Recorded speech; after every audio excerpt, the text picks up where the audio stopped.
Hello. It is Friday. It's the 4th of April, I believe. Just getting that in picture there. I thought today, I've been umming and ahhing about what I would share.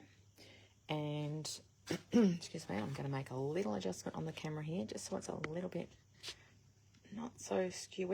Oh, that's a big adjustment. That's not what I was trying to do. Oh, my goodness. It's really hard to see. I can't come on and complain every time, don't I?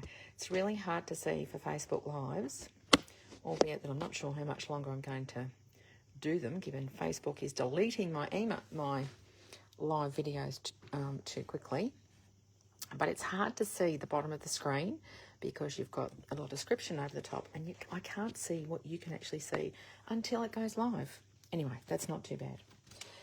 As I was saying, I was wondering what to share with you today, and it's always hard in the weeks leading up to a big event because I want to hold some things over so there's some surprises, but at the same time, and I wrote this in the email to my retreat people, I want to give you a little bit of heads up on what some of the things that I'm using so that if you want to pre-order, you can.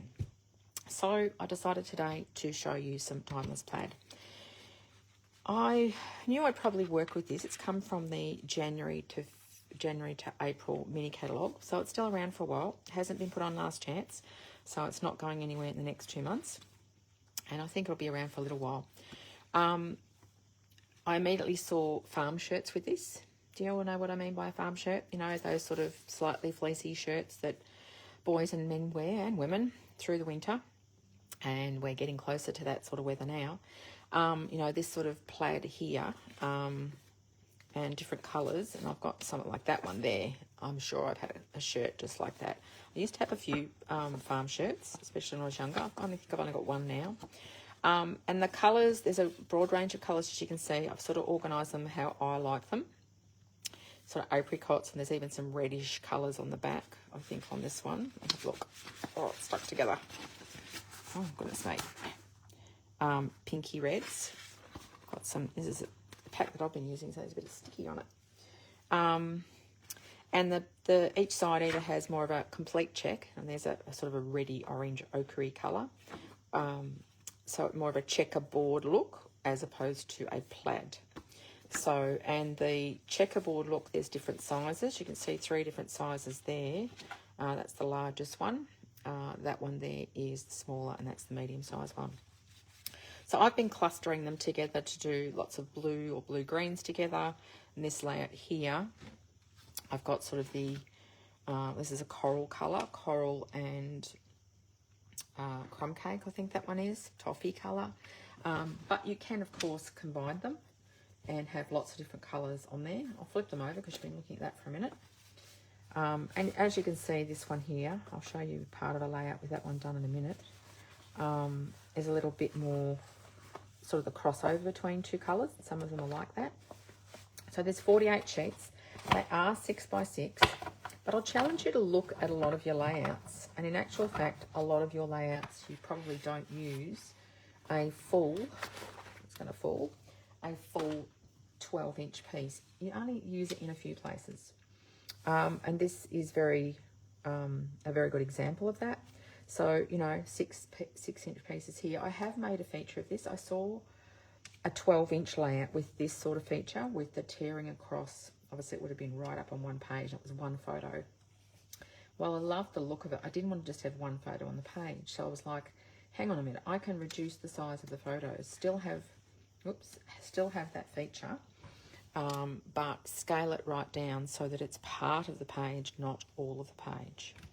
So these are photos of John's brother and brother-in-law who have passed in the last few years. And there's a story behind that.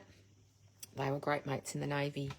And Robert, who's John's eldest sibling brother, brought Mick back to meet the family, and Mick ended up marrying Robert's sister, which is John's sister, Anne. So I'm not going to go through all the techniques here. I've used a stamp and die bundle here. I think it's actually called Best Friend. I will lift that up. I wish it said friends. It doesn't. So I probably would have said friends, mates, friends, family.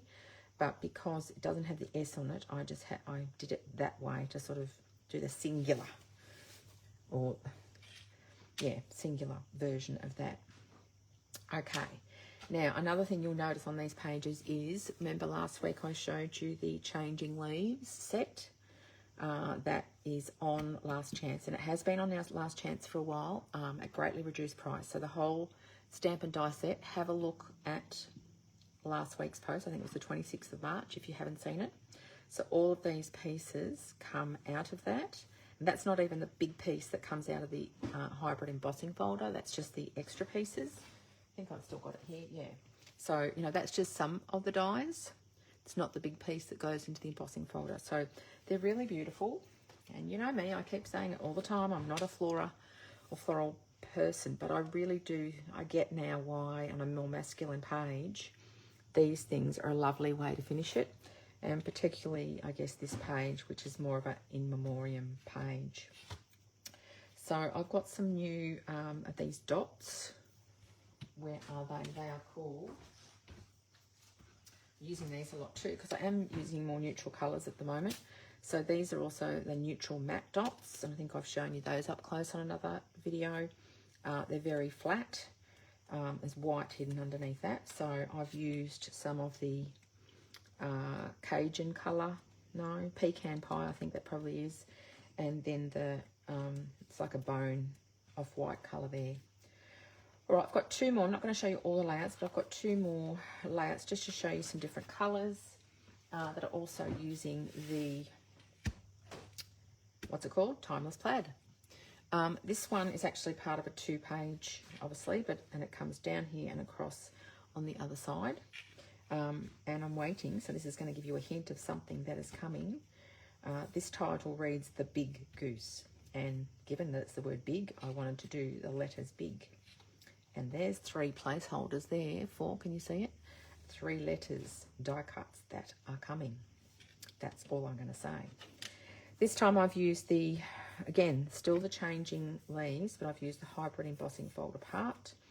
If you look back at my video when I was showing that product, you'll see that I had punched all these out, but I hadn't yet shown you what I was going to use them for. And this time, and again, what I had to do, I'll confess, I got all these pieces out and I was just like, how do you put these together? Because I'm not used to putting flowers together. I would not make a florist at all. So I had to go looking for some samples, and I did find some that had used blue. Now, blue would never be a leaf colour, but that doesn't matter. It's scrapbooking. And I needed, there wasn't a lot of colour in these photos because of the very dry ground, the kangaroos, and the only colour that was showing through was the navy t-shirt here. So I tried lots of different combinations and it just wasn't working for me. It needed a bit of a pop. So the navy, or Night of Navy as we call it in Stampin' Up, worked beautiful on here. So that's another formation, and 3x3 squares turned to be diamonds, also using the Timeless Plaid. I think I said before, there's 48 sheets in the pack, $21.95, still available. Here's another one, these two. Now, Love a Birthday. Yes, I've got some photos that, no, it's not this one. I've done a couple of different birthday ones. Oh, I know. This one has photos of my stepdaughter, and she's wearing a blue denim jacket. The guys in the background have sort of got steel grey t-shirts. So I wanted a little bit of colour coming through. But it was sort of the denim blues that I'm highlighting. So these two together make a lovely combination and pulled together via this plaid here. I've used the new stamp set. It said this was Happy Birthday, and Happy Birthday is more of a card thing. So I've cut the A out and said Love a Birthday, and then on the other side it says and cake, because the kids are hoeing into cake. Okay. I've got that some of the, you'll see me using tags a lot at the moment, but it's not actually a tag. I should point this one out. I think it's still available. Oops, and it's not here. Bother. I've got the packet. Countryside Corners. It's actually those, they're hexagonal pieces about that big, and there's about 8 of them. I can tell you how many there is. There's 7. all different sizes. So I have just extended that through my die cutting machine by hanging it over the edge. If you need to know more about that, I might demonstrate. That'd be a good one to demonstrate, wouldn't it, on a video? There's a smaller one I've tucked in and been using my favourite tool at the moment, which is one of these little punches that come in the set of 3, and they are called, as she reaches for it, these are the hole punch assortment. That just became available in, let me think, March. Yeah, so there's 3 of them, and I'm using this heaps. I've used the flat one there. Oh no, I've used the one with a little hole, but you can't see it because of the way I've done it. So again, I copied this off a card. The card had like a tag and a bit across the front of the card, and I thought that would be a great way to anchor across a layout. So that's Timeless Plaid. Tell me what you think of it. Tell me what photos you think you might like to use. Do you have some photos of males in your life hanging around in their farm shirts? It wasn't hard to go find things. I've got another layout that I've done of a pajama party of Zoe's where they're all in their PJs and there was blankets hanging around, so the blankets matched up with some of the plaid. And what else have I done? I can't remember. Anyway, I've made a few layouts and these will all be on display at the retreat. And for those of you who don't come to the retreat, I will show them to you in upcoming What's Up. Just a note, you might notice if you're looking back through posts, as per my post yesterday, Facebook has started deleting my lives. It does that within 30 days. So given that yesterday was April 3rd, it had deleted things from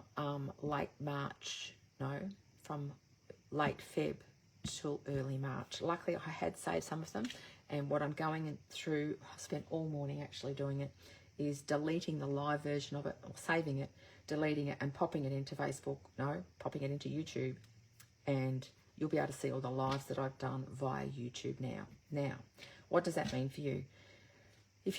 I'll keep them up live for a week or 2, because if I do it too much longer, then I forget. But it also allows me to get some of the algorithm going by having it as a live. Then I will move it to YouTube. If you want to watch it, you still click on the same image, you still click through, it'll show it to you in YouTube.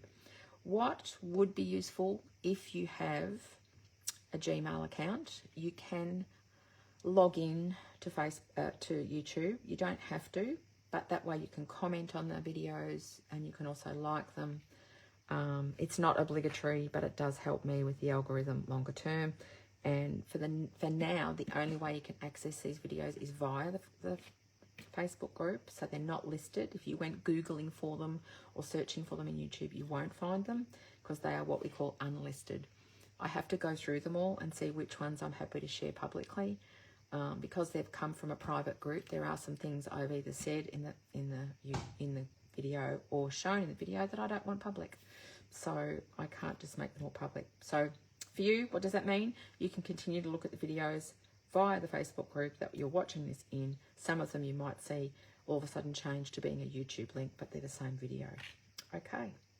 The one benefit of them being in YouTube is I've created a playlist. So if you go back and watch an older one and you're in YouTube, at the end of the YouTube video, it'll suggest the next video that you should watch in the playlist. So, and you can find all of the What's Up videos that way.